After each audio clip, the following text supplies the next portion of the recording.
उर्दू ज़बान कई ज़बानों से मिलकर बनी है और ये एक डायनामिक और ज़िंदा ज़बान है। इसके अंदर अल्फाज के आने के रास्ते हमेशा खुले रहते हैं और मुख्तलिफ़ ज़बानों से इसके अंदर अल्फाज आते हैं और ऐसे आते हैं कि वो ज़बान का हिस्सा बन जाते हैं। और कुछ तो बहुत ही खूबसूरत अल्फाज आते हैं, लेकिन कुछ अल्फाज ऐसे होते हैं कि जो मानी के लिहाज से ठीक नहीं होते, लेकिन वो इस्तेमाल उसमें उर्दू में होना शुरू हो जाते हैं और उनकी गहराई में भी कोई नहीं जाता कि ये इन अल्फाज का क्या मतलब है। ऐसे कुछ अल्फाज मैंने जमा किए हैं। मसलन एक लफ्ज़ है अक्सर जो हमारे इस्तेमाल करते हैं हरी पगड़ी वाले भाई, वो कहते हैं मीठे मीठे इस्लामी भाइयों या मीठा मदीना। अब ये जो मीठा लफ्ज़ है ये उर्दू में, जैसे इंग्लिश में इस्तेमाल होता है my sweet baby, my sweet wife, या इस तरीके से, और सिंधी में भी इस्तेमाल होता है। सिंधी में भी मुंजा मिठड़ा मौला साईं, इस तरीके से। नहीं, वो मीठा का लफ्ज़ जो है स्वीट, वो इंग्लिश में भी इस्तेमाल होता है और सिंधी में भी इस्तेमाल होता है, लेकिन उर्दू में इस्तेमाल नहीं होता। मतलब मैं अपने प्यारे भाई को प्यारे भाई तो कहूँगा, लेकिन मैं मीठा भाई नहीं कहूँगा, सही ना। इस तरीके से मैं कहूँगा प्यारा शहर मदीना, तो मीठा शहर मदीना, ये कुछ बात समझ में नहीं आई। तो मीठे की जो इस्तिलाह है वो उर्दू की इस्तिलाह नहीं है। लिहाजा जब मीठे मीठे इस्लामी भाइयों का लफ्ज़ बोला जाता है तो वो लोग उसका मजाक उड़ाते हैं। तो वो उनको भी थोड़ा यानी इसमें सोचना चाहिए कि ये मीठे की इस्तिलाह उर्दू में इस्तेमाल होने के लिए है भी या नहीं है। इसी तरीके से कुछ और अल्फाज हैं ऐसे कि जिनका हमें मालूम नहीं होता मतलब क्या है, और उर्दू में वो लफ्ज़ बनता चला जाता है। मसलन ये हमारा जो सूबा सरहद है केपी के, खैबर पख्तूनख्वा, यहाँ बहुत उम्दा गुड़ मिलता है और जब ये नया गुड़ सर्दियों के अंदर तैयार होता है तो लोग आमतौर पर उसको स्वीडिश के तौर पे भी या चीनी की जगह उसको इस्तेमाल करने के बड़े शौकीन होते हैं। तो ये गुड़ जो है वो लोग तोहफे में एक दूसरे को भेजते हैं और लोग ख़रीदते हैं। तो इसमें एक नया गुड़ भी वहाँ पे ईजाद हुआ जो जिसमें ड्राई फ्रूट मिक्स किए जाते हैं, काजू बादाम पिस्ता वगैरह डाल के वो गुड़ तैयार किया जाता है और उसको जो है वो ड्राई फ्रूट वाला गुड़ कहा जाता है। लेकिन जो केपी के में लोग हैं वो उसको मसालेदार गुड़ कहते हैं। अब वो कहते हैं जी ये मसालेदार गुड़ है। अब हमारे यहाँ जो उर्दू का लफ्ज़ है मसाला, उसमें तो मिर्च मसाले गरम मसाला इसके लिए, इसके अलावा जो वो मसाला होता है जो सीमेंट और बजरी को मिला के बनाया जाता है। तो जब वहाँ के वो बोलते हैं जी ये मसालेदार गुड़ दस्तयाब है, तो हम भी समझते शायद इसमें गरम मसाला डाल दिया है गुड़ के अंदर या मिर्चें डाल दी हैं। तो हम हैरान होते हैं कि गुड़ के अंदर मसाला डालने की क्या ज़रूरत है, वो तो मीठा है। तो मैंने अपने एक पख्तून दोस्त से कहा, मैंने कहा यार मसालेदार गुड़ में कौन कौन से मसाले डाल जाते हैं। तो वो हंसने लगा, कहने लगा साहब मसाले तो कोई नहीं, बस पिस्ते बादाम अखरोट काजू वगैरह ये डाले जाते हैं। तो मैंने कहा इनको मसालेदार क्यों कहते हैं? कहते हैं हमारे यहाँ इस्तिलाह है मसालेदार।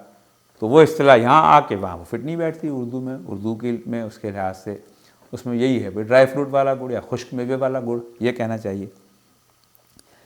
इसी तरीके से सिंधी ज़बान में एक इस्तिलाह है वारा, यानी हम कहेंगे कि मेरे दोस्त कलीम आए थे या मेरे दोस्त कलीम और जमील और ज़ुबैर ये आए थे, तो मैं जो उनमें जो सबसे सीनियर होगा उसको उसका नाम लेके मैं कहूँगा कि अज कलीम वारा आया होया, यानी कलीम वाले आए थे। अब उर्दू में इस्तिलाह वाले नहीं है, सिंधी में तो है ये कि कलीम वारा आया है, यानी कलीम और उसके साथ उसके कुछ दोस्त आए होंगे। लेकिन हमारा जो इंटीरियर सिंध में जो उर्दू बोलने वाले रहते हैं वो उन्होंने इस इस्तिलाह को अपना लिया। वो कहते हैं कि जी उबैद वाले आए थे, ज़ुबैर वाले आए थे। यार ज़ुबैर वाले किधर हैं, उबैद वाले किधर हैं? तो ये कराची के अंदर ये इस्तिलाह आए तो थोड़ा सा अजीब लगती है। इसी तरीके से वाले के बजाय एक और लफ्ज़ इस्तेमाल था और।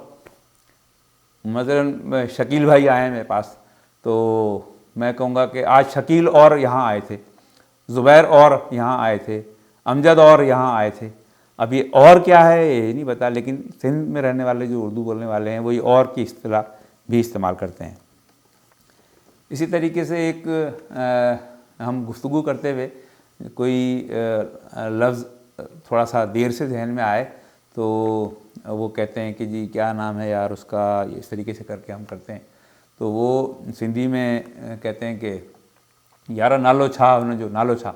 अब नालो छा का मतलब है उस चीज़ का नाम क्या है, तो उसको एज़ इट इज़ जो है वो हमारे लोग कहते हैं कि जी बात करते हुए बोलेंगे अरे यार वो चीज़ नहीं थी, वो नाम क्या, वो मैं उस दिन उस शहर में नहीं गया था, नाम क्या। और वो मैं उस दिन वो सब्ज़ी लेके नहीं आया था, नाम क्या। अब नाम क्या जो है वो सिंधी ज़बान का डायरेक्ट तर्जुमा है, नालो छा। और जबकि उर्दू में इसके लिए यार क्या कहते हैं, उसको क्या कहते हैं, उर्दू में कहते हैं भी क्या कहते हैं, उसकी जगह वो नाम क्या भी इस्तेमाल करते हैं। नाम क्या उर्दू की इस्तिलाह नहीं है, सिंधी इस्तिलाह का डायरेक्ट तर्जुमा है।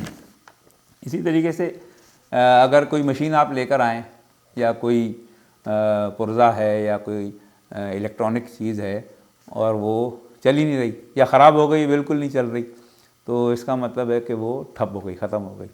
तो हमारे जो सिंध के वस्ती इलाके हैं उसमें वो कहते हैं जी ठुप हो गई, ठीक है।